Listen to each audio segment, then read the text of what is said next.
अस्सलाम वालेकुम दोस्तों, एक दफ़ा फिर आपको खुश आमदीद कहते हैं अपने चैनल पे। कुछ तबीयत की नासाजी की वजह से हम अपना ये वीलॉग पहले नहीं रिकॉर्ड कर सके, लेकिन काफ़ी अरसे से एक चीज़ जिसके ऊपर हम वीलॉग करना चाह रहे थे वो था जो हमारे माशरे में अभी इलेक्ट्रॉनिक सिगरेट्स और निकोटीन पाउचेस का इस्तेमाल बढ़ रहा है, खुसूसन नौजवानों के अंदर। एक परसेप्शन ये है कि जो ई सिगरेट्स हैं या निकोटीन पाउचेस हैं ये सिगरेट का मुतबादिल हैं और उससे कम नुकसानदेह हैं सेहत के लिए, लेकिन जो हकीकत है वो इसके बिल्कुल बरक्स है।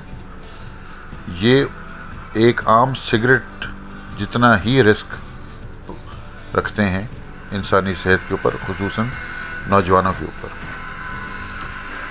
दोनों ही ई सिगरेट और निकोटीन पाउचेस निकोटीन की सोर्स हैं, जो एक बहुत एडिक्टिव चीज़ है। 2023 की एक रिपोर्ट शाया हुई थी Pakistan national institute of health की तरफ से, जिसमें निकोटीन के ऊपर डिपेंडेंस एक मेजर हेल्थ कंसर्न पाया गया था पाकिस्तान के अंदर, और 12.3% नौजवानों के अंदर इसको का रुझान पाया गया था। ई सिगरेट्स और पाउचेस निकोटीन एडिक्शन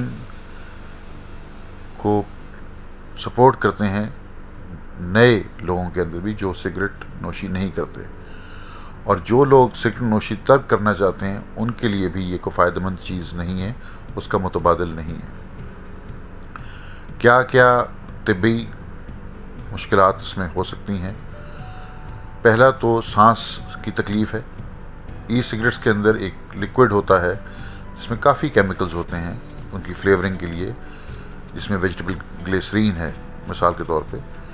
अगर काफ़ी लंबे अरसे तक इसको इनहेल किया जाए तो ये आपकी जो लंग्स के टिश्यू हैं उसको डैमेज कर देते हैं अगर कंटिन्यूसली इसको यूज़ किया जाए।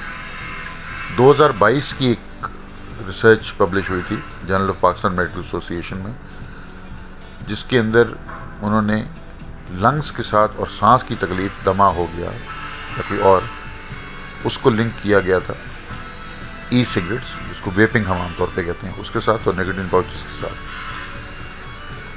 दोनों ही सोर्सेज जो हैं ये आगे चल के दिल की बीमारियों और ख़ास तौर पे ब्लड प्रेशर जैसी बीमारी का सबब बनते हैं, और इससे ना सिर्फ आपको हार्ट अटैक हो सकता है बल्कि आपकी जान भी जा सकती है। ज़रूरत इस अमर की है कि हुकूमत इस चीज़ के ऊपर बहुत सख्ती के साथ अमल पैरा हो कि इसका इस्तेमाल बिलखसूस नौजवानों में किस तरह तक किया जाए। पहली चीज़ जो हो सकती है वो ये है कि जो मिनिस्ट्री ऑफ हेल्थ सर्विसेज है वो टारगेटेड प्रोग्राम्स लॉन्च करे और कैंपेन्स लॉन्च करे कि जिसमें इनके यूज़ से जो तबई नुकसानात हैं उनको उजागर किया जाए, खुसूसन नौजवानों के अंदर, और उसके अलावा वैसे भी इसकी हौसला शिकनी की जाए। रेगुलेटरी मेजर्स इंट्रोड्यूस करवाने होंगे हमें, ऑलरेडी अगर हैं तो उनको मज़ीद सख्त करना होगा, जैसे इनकी सेल 18 साल से कम उम्र में ना हो। आम देखा गया है ख़ास तौर पे जो निकोटीन पाउचेस की कंपनी है वो मार्केटिंग के पॉइंट ऑफ व्यू से जगह जगह पे स्टॉल्स लगा के रिबेट के ऊपर, डिस्काउंट के ऊपर ये चीज़ देते हैं। इस चीज़ की हौसला शिकनी करनी चाहिए, इसको करना चाहिए, कंडेम करना चाहिए। एडवर्टाइजिंग के ऊपर बैन लगना चाहिए। इनके इश्तहारात और मार्केटिंग को उस तरह तशहीर की इजाज़त नहीं होनी चाहिए जिस तरह हम आम अपने देखते हैं कंजम्पशन की चीज़ों की तशहीर को। और साथ ही साथ ऐसे प्रोग्राम इंट्रोड्यूस करने चाहिए कि जो इनकरेज करें लोगों को जो स्मोकिंग छोड़ना चाहते हैं, उनकी हर तरीके से मदद की जाए, सेमिनार्स के थ्रू, कोई और हेल्थी एक्टिविटी के थ्रू। हमारा मानना है कि अगर इन तमाम चीज़ों के ऊपर अमल किया जाए तो हम ना सिर्फ एक बेहतर माशरे की तरफ कदम बढ़ा सकते हैं बल्कि एक सेहतमंद माशरा तश्कील दे सकते हैं। नौजवान हमारे आइंदा आने वाले कल का सरमाया हैं। अगर यही जिस्मानी तौर पे और ज़हनी तौर पे फिट नहीं होंगे तो आगे चल के ये किस तरह मुल्क की भाग दौड़ संभालेंगे और किस तरह मुल्क की بہتری کے لیے اور ترقی کے لیے ایک اچھا ستون ثابت ہوں گے۔ تو امید کرتا ہوں آپ کو ہمارا یہ ویلاگ پسند آیا ہوگا۔ اپنی رائے کا ضرور اظہار کیجیے گا، کامنٹ، لائک اور شیئر کریں۔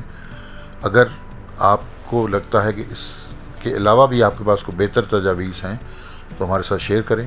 انشاءاللہ اگلے ویلاگ میں آپ سے ملاقات ہوتی ہے۔ اللہ حافظ۔